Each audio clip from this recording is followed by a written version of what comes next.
Bismillahirrahmanirrahim. Assalamu alaikum. Our today's topic is mole and calculations from the equations. If you are given different chemical reactions and some quantities are given and the other quantities have to be calculated, then how they will be calculated ये हम आज सीखेंगे. First of all, for example, आपके पास एक reaction है, कोई भी आपको दिया गया है, जिसमें आपसे कहा गया है कि एक चीज़ इतनी यूज़ हो रही है तो दूसरी कितनी प्रोड्यूस होगी, यानी रिएक्टेंट्स आपको गिवन है और आपसे प्रोडक्ट के बारे में पूछा गया है. समटाइम्स आपको प्रोडक्ट्स दे दिए जाते हैं और आपसे ये पूछा जाता है कि इतना प्रोडक्ट प्रोड्यूस करने के लिए कितना रिएक्टेंट्स चाहिए. तो बेसिकली अगर आपको याद हो, आपने बहुत छोटी क्लासेस में मैथ्स में यूनिट मेथड पढ़ा होगा. यूनिट मेथड में क्या होता है कि जैसे बहुत सिंपल क्वेश्चंस होते थे, इतने पैसों में इतने अंडे या इतने केले आते हैं तो इतने पैसों में कितने आएंगे, या अगर इतनी जो कैंडीज हैं वो तो इतने पैसों की आती हैं तो एक्स नंबर ऑफ कैंडीज के लिए कितने पैसे चाहिए होंगे. सो सिंपल मेथड है, इसको हम यूनिट मेथड कहते हैं. तो आपको बेसिकली इन क्वेश्चंस में यूनिट मेथड ही यूज करना है. आपको समटाइम्स आपसे वॉल्यूम ऑफ गैस पूछा गया है, समटाइम्स आपसे मास ऑफ गैस कैलकुलेट करने को कहा गया है. So let's start. First question is calculate how much carbon dioxide gas would be evolved if 50 grams of chalk, that is calcium carbonate. Calcium carbonate को आम जबान में चाक कहते हैं. This is calcium carbonate. इसके आपको 50 ग्राम्स गिवन है और आपने कैलकुलेट करना है हाउ मच कार्बन डाइऑक्साइड. अब ये हाउ मच मास भी हो सकता है, वॉल्यूम भी हो सकता है. सो आप दोनों को ध्यान में रखें.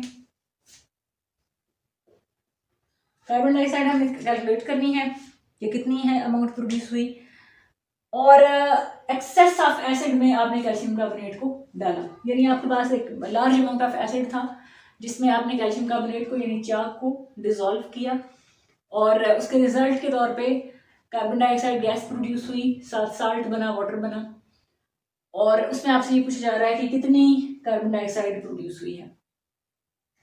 एक तो सबसे पहले ऐसे जितने भी कैलकुलेशंस आप करेंगे जिनके अंदर केमिकल इक्वेशन इन्वॉल्व है, तो आपको सबसे पहले इक्वेशन लिखना है, क्योंकि विदाउट इक्वेशन आप इसमें ऐसे जितनी भी कैलकुलेशंस है उनमें प्रोसीड नहीं कर सकते.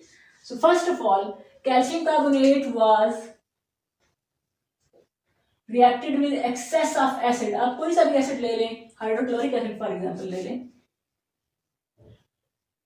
इसकी बैलेंस्ड केमिकल इक्वेशन बनती है कैल्शियम क्लोराइड बनेगा, वाटर बनेगा, साथ कार्बन डाइऑक्साइड गैस बनेगी.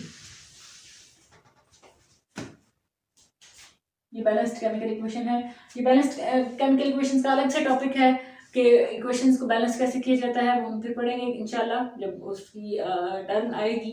सो अभी हम इनको डिस्कस कर रहे हैं मोल्स को. तो हमने कैलकुलेशंस करनी है. आपने सिंपली आपको ये इक्वेशन लिखना आना चाहिए. ये आप लिखेंगे. इसमें हमें जो चीज़ें गिवन है, इसका हमें मास कैल्शियम कार्बोनेट का गिवन है 50 ग्राम्स, और हमसे पूछा गया है कि कितनी कार्बन डाइऑक्साइड गैस इवॉल्व हुई है. अब वो वॉल्यूम भी हो सकता है, वो मास भी हो सकता है. हमें सबसे पहले पता होना चाहिए कि कैल्शियम कार्बोनेट का अपना कितना मास इस रिएक्शन में यूज हो रहा है इक्वेशन के पॉइंट ऑफ व्यू से. इस इक्वेशन के सेंस में अगर हम देखें तो कितना यूज हो रहा है. अगर इसके साथ 1 नहीं लिखा हुआ, इसका मतलब है 1 mole of calcium carbonate is reacting with 2 moles of hydrochloric acid and 1 mole of calcium chloride is being produced along with 1 mole of water and 1 mole of carbon dioxide gas. और अगर हम इसकी मास की बात करें, क्योंकि हमसे मास की टर्म्स में बात की गई है 50 ग्राम्स ऑफ कैल्शियम कार्बोनेट, तो हम इसकी मास की पॉइंट ऑफ व्यू से बात करें तो आप देखें कैल्शियम का मास होता है 40 रिलेटिव एटॉमिक मास, कार्बन का 12, एक ऑक्सीजन का 16 होता है. Here we have 3 oxygen atoms, 16 3s are 48, और ये टोटल आपके पास बना 100 ग्राम्स, क्योंकि हम मोल्स की बात कर रहे हैं. हाइड्रोक्लोरिक एसिड चूंकि एक्सेस में दिया गया है, हमें इस रिएक्शन के अंदर हाइड्रोक्लोरिक एसिड के मास से हमारा कोई कंसर्न नहीं है, इसलिए हम यहाँ पे इसको कैलकुलेट नहीं करते. कैल्शियम क्लोराइड की भी कोई बात नहीं की गई, वाटर की भी नहीं, हम कार्बन डाइऑक्साइड पे आ जाते हैं। एक कार्बन 12, एक oxygen 16, here we have 2 oxygen atoms, it would be 32 और overall 44 grams of carbon dioxide. Okay, अब जो इक्वेशन है वो हमें ये बता रही है कि 100 grams of calcium carbonate are used and 44 grams of carbon dioxide are produced equation के according. So we will use unit method. अब आप उसको रिकॉल करें, 100 grams of calcium carbonate produce how much? 44 grams of CO2 according to equation. If we are given 50 grams of calcium carbonate जो कि question में हमें given है, तो फिर क्या होगा? 44 divided by this 100 multiplied by 50, तो हमारे पास आंसर क्या आ जाएगा? 22 grams of CO2. It's so evident. अगर आप ऐसे ना भी करें तो आपको सिंपली पता चल रहा है 100 ग्राम्स हूँ और उसके 44 ग्राम्स बन रहे हैं, तो अगर इसके हाफ हो रहे हैं तो उसके भी ऑटोमेटिकली हाफ हो जाएंगे, that is 22 grams of carbon dioxide. अब अगर आप इसका वॉल्यूम कैलकुलेट करना चाहते हैं तो हमें पता है 1 mole of any gas occupies 24,000 centimetre cube और 24 decimetre cube at room temperature and pressure. तो टेम्परेचर और प्रेशर की जो स्टैंडर्ड कंडीशंस हैं उन पे 1 mole of carbon dioxide is equal to 44 grams. तो 44 ग्राम्स CO2 वॉल्यूम ऑक्युपाई करती है 24,000 सेंटीमीटर क्यूब, यानी 1 मोल 44 grams, 1 mole of CO2 is producing occupying 24,000 centimetre cube, जो कि मोलर गैस वॉल्यूम है। तो अगर हमारे पास 22 ग्राम्स ऑफ कार्बन डाइऑक्साइड हो तो उससे हाफ हो रहे हैं, तो वॉल्यूम भी हाफ हो जाएगा। This would be the answer. इसमें कोई ऐसी रॉकेट साइंस नहीं है, ना ही कोई इसमें नई बात है, ये बेसिकली मैथ्स है। इसमें केमिस्ट्री तो बस थोड़ी बहुत इन्वॉल्व है, जहाँ पे आपको ये इनके मैसेज कैलकुलेट करने हैं। तो हमें अब काफ़ी टाइम हो चुका है एटॉमिक मैसेज और मॉलिक्यूलर मैसेज की बात करते हुए। ओ लेवल्स के स्टूडेंट्स को ये फैसिलिटी है कि उनको पीरियोडिक टेबल गिवन होता है एग्जाम के दौरान, इसलिए उनको याद ना करने की ज़रूरत है। अगर वो याद ना भी करें तो कोई मसला नहीं है, लेकिन जो मैट्रिक और एफएससी के स्टूडेंट्स हैं आपको ज़रूर याद करना है, क्योंकि इसके बगैर आपका जो कैलकुलेशन है वो नहीं हो पाएगी। तो hopefully you got it. Now we have another example. Calculate how many centimetre cubes of oxygen gas, volume of oxygen gas. आपको कैलकुलेट करना है। For the complete combustion of 100 centimetre cube of methane gas. Methane gas आपके पास है 100 centimetre cubes. एक बात याद रखें, कंबस्शन, जलना, it is just because of oxygen. There is no concept of combustion और बर्निंग विदाउट ऑक्सीजन। ये ऑक्सीजन की क्वालिटी है कि जितना भी जलने का प्रोसेस हो रहा है ज़मीन के ऊपर, ये सारे का सारा ऑक्सीजन की वजह से हो रहा है। If there is no oxygen there is no combustion. अगर आपसे क्वेश्चन में ऑक्सीजन के बारे में नहीं भी कहा गया, आपसे सिंपली कहा जाए hydrogen gas is burned in air, what is the product? It is understood that hydrogen is reacting with oxygen. Air में नाइट्रोजन भी मौजूद है, लेकिन हाइड्रोजन सिर्फ ऑक्सीजन से रिएक्ट कर रही है, so product would be water. इसी तरह अगर आपसे कहा जा रहा है methane is combusted, what would be the product? तो methane gas is combusted, it is understood it is reacting with oxygen. The product would be, whenever you are having hydrocarbon, a compound containing carbon and hydrogen, the combustion product would always be carbon dioxide and water.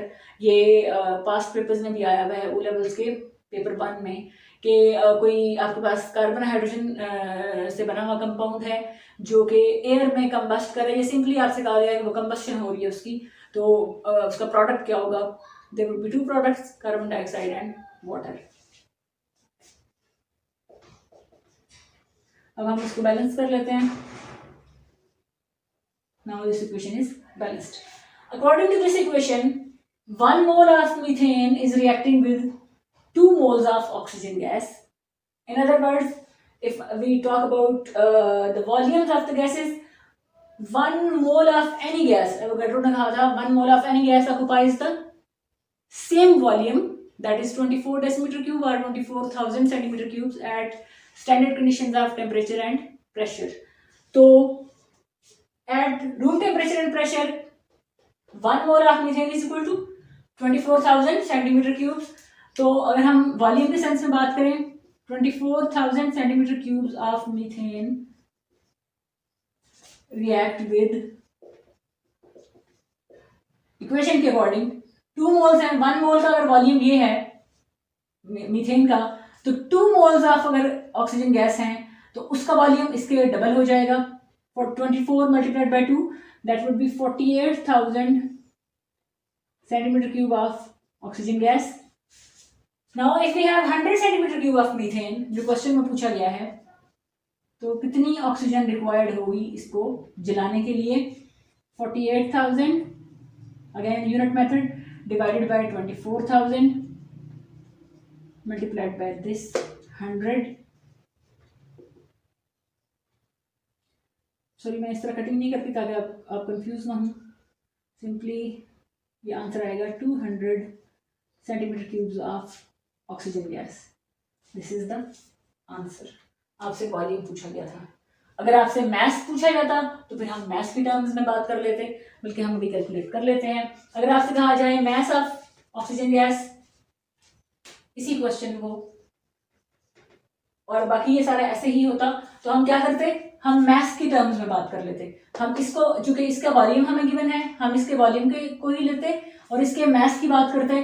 1 mole of CH4 का volume है 24,000 centimetre cube. इसका oxygen का math कितना बन रहा है? 2 moles.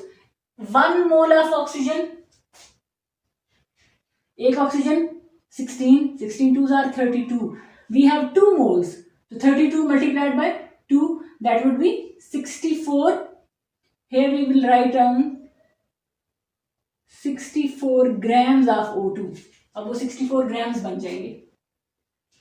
1 oxygen का मास है 16, so 16 2s are 32, और चूंकि 2 moles हैं हमारे पास, 32 2s are 64, इसलिए हमने 64 grams लिखा. और फिर हम यहाँ पर भी लिखेंगे 64 divided by 24,000 multiplied by 100 centimetre cube. तो ये बन जाएगा, आप कैलकुलेट करें जो भी इसका आंसर आता है, उसके साथ आप यहाँ पर लिख लेंगे ग्राम्स ऑफ O2, तो आपका मैथ्स आ जाएगा. सो आपको डिफरेंट क्वेश्चन दिए जाएंगे, कोई एक आध चीज़ को आगे पीछे करके. समटाइम्स आपको वॉल्यूम गिवन होगा, आपको मैथ्स पूछा जा रहा होगा. समटाइम्स मैथ्स गिवन होगा तो प्रोडक्ट में अगर कोई गैस है तो उसका वॉल्यूम पूछा जा रहा होगा. तो उसमें कोई कंफ्यूजन वाली बात नहीं है. नंबर ऑफ मोल्स को आप जिस चीज़ को जिस तरह से पूछा गया है आप उसी में मोल्ड कर लें. वॉल्यूम के टर्म्स में बात है तो आप मोल से गैस का वॉल्यूम बना लेंगे. अगर आपसे मैथ्स की बात हो रही है तो आप मोल से मैथ्स में चले जाएंगे. So this inter conversion is not difficult at all. Hopefully you got it. मैं बार बार यही बात कर रही हूँ कि इसमें मैथ्स ज़्यादा इन्वॉल्व है, केमिस्ट्री इसमें बहुत थोड़ी है, इसलिए अपने मैथ्स पर भी तवज्जो दें. और आपकी कैलकुलेशंस बहुत परफेक्ट होनी चाहिए ताकि आपका जो न्यूमेरिकल्स हैं उनमें मार्क्स लूज ना कर सकें. तो होपफुली इंशाल्लाह ताला आपको समझ आया होगा. नेक्स्ट वीडियो में मुलाकात होती है. टिल देन अल्लाह हाफिज़.